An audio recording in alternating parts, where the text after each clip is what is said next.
Hello दोस्तों।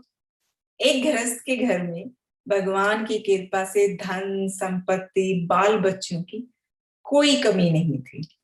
पति पत्नी में बस थोड़ी सी वैचारिक मतभेद और थोड़ी सी सूझबूझ की कमी होने के कारण आए दिन घर में वाद विवाद और झगड़े होते रहते थे।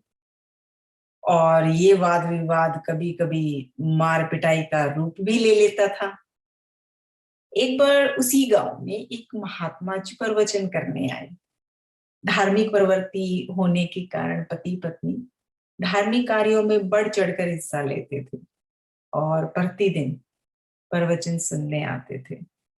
एक दिन गृहस्थ की पत्नी महात्मा जी से आए दिन घर में पति पत्नी के बीच जो वाद विवाद होता था, जो घर में कलह कलेश होता था, उसका कारण बताकर और उसका निवारण पूछने लगी।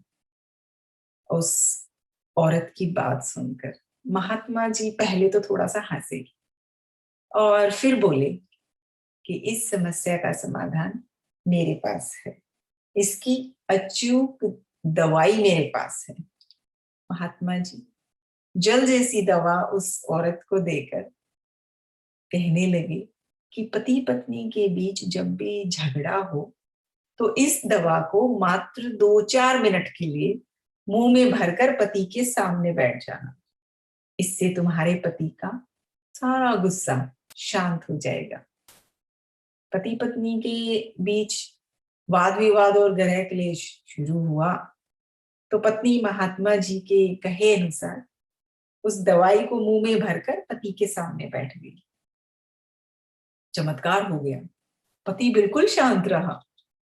गृहस्थ की पत्नी महात्मा जी के पास जाकर उनके चरण पकड़कर उनके चरण स्पर्श करके और उस दवा का फायदा बताने लगी और दवा की और ज्यादा मांग की कि मुझे और ज्यादा चाहिए।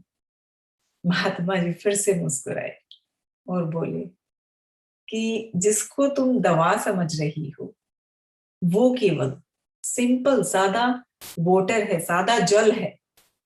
तुम्हारा झगड़ा इसलिए शांत हो गया कि तुमने मुंह में जल भरा और इसके कारण तुम कुछ बोल ही नहीं पाई और मौन रही उस वक्त। तुम्हारे मौन होने के कारण, चुप रहने के कारण तुम्हारा पति भी शांत हो गया। अभी तक तुम्हारा झगड़ा जो होता था पति पत्नी का, अब जो तुमने उसमें जल भरा, अपने मुंह में पानी भरा, तो उससे उसकी जो है क्रोधाग्नि जो जल में घी का काम करती थी, वो तुम्हारा जो बोलना बंद हुआ वो आहुति बनकर अब उसमें क्रोधाग्नि को जो बढ़ाती थी वो बंद हो गया। महात्मा जी बोले पति से तुम्हारा तकरार या झगड़ा होने पर तुम्हारा 2-4 मिनट का मौन रहना ही उस झगड़े को शांत करने की अचूक दवाई है। तो उम्मीद करती हूँ दोस्तों कि आप सबको भी अपने घर में शांति की दवाई मिल गई होगी और पता चल गया होगा कि घर में कलह कलेश को, लड़ाई झगड़े को, वाद विवाद को किस तरह से शांत करना है। तो दोस्तों मुस्कुराना, शुक्राना और किसी का दिल न दुखाना। बहुत जल्द फिर से मिलेंगे एक नई कहानी के साथ। तब तक आप सब अपना ख्याल रखना।